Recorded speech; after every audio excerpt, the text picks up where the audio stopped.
JEE mains के previous year questions कर रहे हैं जो 2002 से 2024 तक आए हैं। हमारा अगला क्वेश्चन है क्वेश्चन नंबर 90। टॉपिक 8 है purification of organic compounds. Which among the following purification methods is based on the solubility in two different solvents. ठीक है, 2024 का क्वेश्चन है। एक बार आप इसे ट्राई करिए, फिर हम आगे बढ़ते हैं। तो देखिए, इसमें अगर हम लोग देखेंगे तो डिस्टिलेशन तो नहीं होगा। डिस्टिलेशन किस पे डिपेंड करता है? बॉइलिंग पॉइंट पे। ठीक है, वोलेटाइल और नॉन वोलेटाइल सब्सटेंस इस प्रॉपर्टी पे, सॉल्युबिलिटी पे नहीं करता है। सब्लिमेशन क्या करता है? सब्लिमेशन भी नहीं होगा, क्योंकि वो भी करता है कि जो सबलाइम सब्सटेंस होता है, जो डायरेक्ट सॉलिड फेज से वेपर फेज में जाता है, लिक्विड फेज में नहीं आता है ना। क्रोमेटोग्राफी अगर आपको ध्यान होगा, हम लोग आगे पढ़ेंगे, इससे बहुत क्वेश्चंस आए हैं।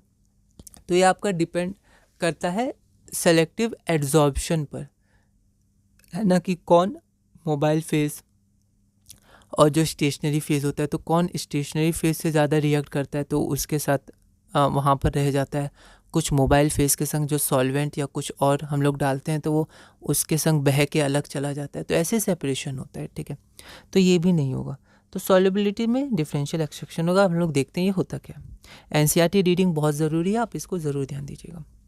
तो हमें एक मिक्सचर दिया रहेगा, है ना, जिसको सेपरेट करना है। तो उसमें एक ऑर्गेनिक कंपाउंड होगा और वाटर का मिक्सचर होगा। ठीक है, अब तो अभी ये ऑर्गेनिक कंपाउंड वाटर के संग मिक्स है। हो सकता है सॉल्युबिलिटी इसका ज़्यादा हो या कम हो, पर अभी मिक्सचर दोनों का बना हुआ है।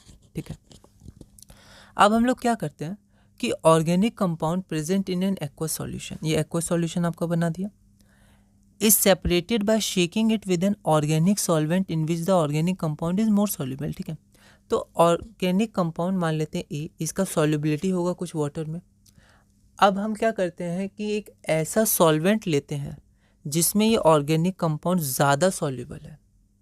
ठीक है, और क्या करेंगे कि हमारे पास जो मिक्सचर है, एनसीईआरटी में इसे अच्छे से समझाया गया, ये हमारे पास मिक्सचर है इसका एक्वस सॉल्यूशन का, तो हम वो ऑर्गेनिक कंपाउंड इसमें डाल देंगे ऊपर से नया, जिसको बी मानते हैं। ठीक है, अब ए बी में ज़्यादा सॉल्युबल है। अब हम क्या करेंगे, इसको शेक करेंगे। तो शेक करने से क्या होगा कि ये जो ऑर्गेनिक कंपाउंड इसमें ए था वो बी के अंदर आ जाएगा, क्योंकि बी में ज़्यादा सॉल्युबल है। तो अब जो ऊपर लेयर बन जाएगा वो ए और बी का बन जाएगा और वाटर बच जाएगा। ठीक है, फिर इससे हम लोग अलग से इसको सेपरेट कर लेंगे। ठीक है, तो ये होता है सॉल्युबिलिटी डिफरेंस के कारण। एक सॉल्वेंट में जो गिवन ऑर्गेनिक कंपाउंड है वो एक सॉल्वेंट में ज़्यादा सॉल्युबल होता है और एक सॉल्वेंट में कम सॉल्युबल होता है। तो एक सॉल्वेंट तो वाटर है जिसमें पहले से वो सॉल्युबल था। एक सॉल्वेंट हम लोग देंगे, मान लेते हैं बी, तो बी में ये ए कंपाउंड ज़्यादा स्टेबल है, तो अब ये बी के संग बी में सॉल्युबल हो जाएगा और वाटर हट जाएगा। ठीक है, तो लेयर फॉर्मेशन हो जाएगा, है ना। और ये जो बी और वाटर है इसको सॉल्युबल नहीं होना चाहिए, क्योंकि फिर तो तीनों सॉल्युबल हो जाएगा एक दूसरे में, है ना। तो इन दोनों को सॉल्युबल नहीं होना है ताकि ये दोनों सेपरेट लेयर बना सकें, तो वाटर अलग हो जाए और ए बी जो सॉल्युबल हुए हैं वो अलग हो जाए, फिर सेपरेट हो जाता है। The organic compound, the organic solvent, compound नहीं सॉल्वेंट, जो बी है, ठीक है, तो ऑर्गेनिक है, तो आप ध्यान रखिएगा दोनों में ऑर्गेनिक है। ए में भी ऑर्गेनिक कंपाउंड है, बी में ऑर्गेनिक सॉल्वेंट है। ठीक है, तो ये बी जो ऑर्गेनिक सॉल्वेंट है और एक्वस सॉल्यूशन जो हमारा है वो इमिसिबल होना चाहिए।